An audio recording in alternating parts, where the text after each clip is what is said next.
Delighted to be joined by Celtic fan Ryan Fitzsimmons ahead of Celtic's opening Europa League match against Rosenberg. Ryan, is there an air of confidence Yes. about you ahead of this one? It's a bit of a mixed one, to be honest with you. But do you know what? I'm feeling pretty confident for the game. It's a game I think we should be capable of taking home the 3 points. But we'll see how it goes, I suppose. Well, I've got to ask you, this is a Europa League that I'm not a big fan of. What do you think the Celtic fans are feeling about this tournament? Is this their level?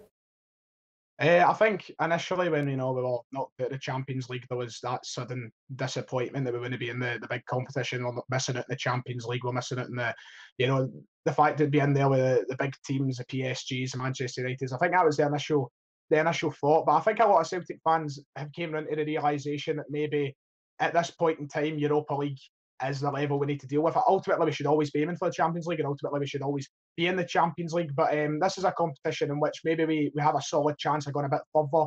We obviously missed out on a lot of the funds and the bonuses of being in the Champions League. But it's a competition which I still think that every Celtic fan should go into with an open mind and with excitement to see what we can do. We can still play these teams and get the points and maybe progress a little bit further, make a wee bit of a name for ourselves, and maybe next year we're back in the Champions League. But I think as times went on, we've kind of grew into the idea of being in the Europa League. I think it's something we should take on. It's a good challenge.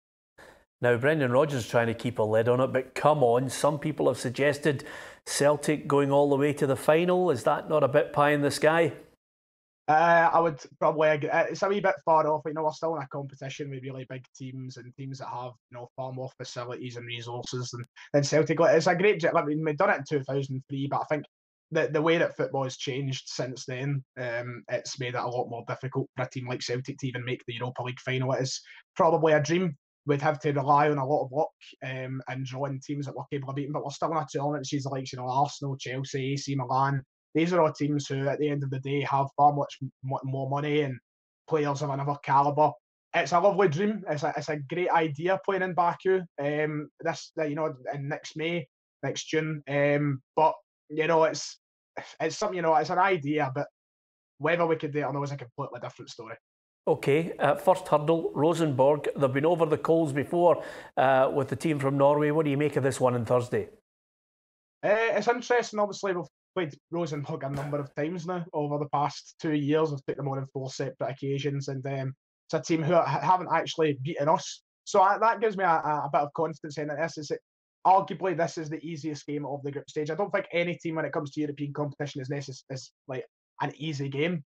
At the end of the day, they're still one of the biggest teams in their respective league. They are flying high just now. They're in great form. They're top of the league. They're arguably on a similar level to Celtic, but out of the rest of the teams in the group, Salzburg, Leipzig, this is the game that probably means the most. We need to get the 3 points for this game.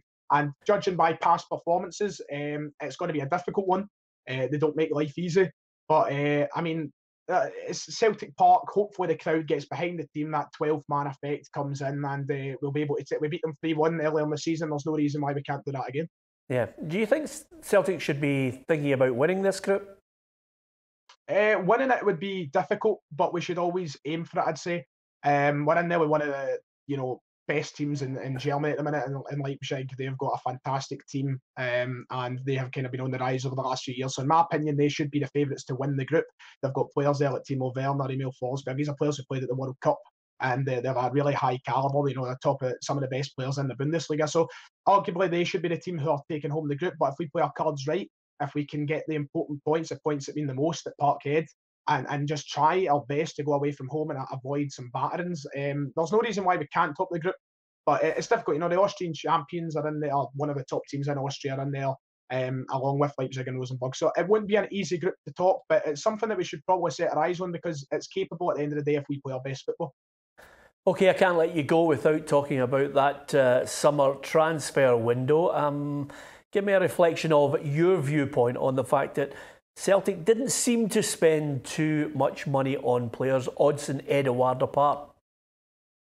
It was a disappointing window. Started off with that transfer, which I think the majority of fans after his loan spell expected to see happen. I think the majority of Celtic fans seen it coming, and the fact we would sign him permanently. So, it was a lot of money straight away. Became a record signing, and then we just kind of went off and went quiet. And it was a poor window. I think up until that last day when we finally brought in the Malumbu and the Benkovic, and then we ended up bringing in Alzani and loan a few days earlier. Up until then, we were really the only team in the top half of the table not to improve our side.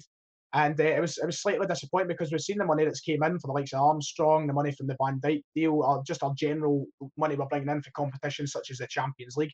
There was money there that should have probably been spent, and then adding to that, we lost, in my opinion, what was the best player in the squad, Moussa Dembele, which on the last day of the transfer window, which was not helpful whatsoever. If we knew we were eventually going to let him go, I wish we'd done it with time to actually bring in a suitable replacement.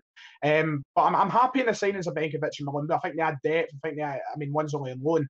I'm happy with the two signings. I think they had depth, a wee bit of quality there. But overall, the transfer window was disappointing, and we've just got to hope that moving into January or moving into next season's transfer window, we will actually spend a little bit more money and see some improvements made to the squad, which can ultimately make us a better side for competitions such as the Europa League and give us the opportunity to challenge further at the Europa League. Okay, last point. Give us your 1, 2, 3 in the Premiership by the end of the season, with Hearts, I presume, in your mind, because they've had a great start. Our Hearts have been the surprise so far, absolutely no doubt.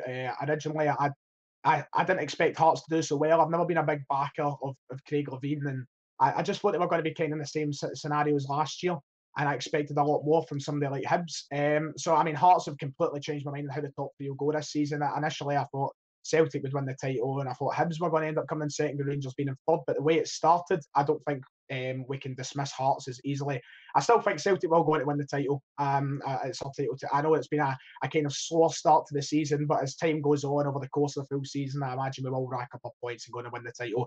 And if I'm judging off how things have started, I think Rangers will probably come into second place, and I think Hearts will not hopefully necessarily, but I think they'll be able to hold on to that momentum and maybe get third if I can guess correct.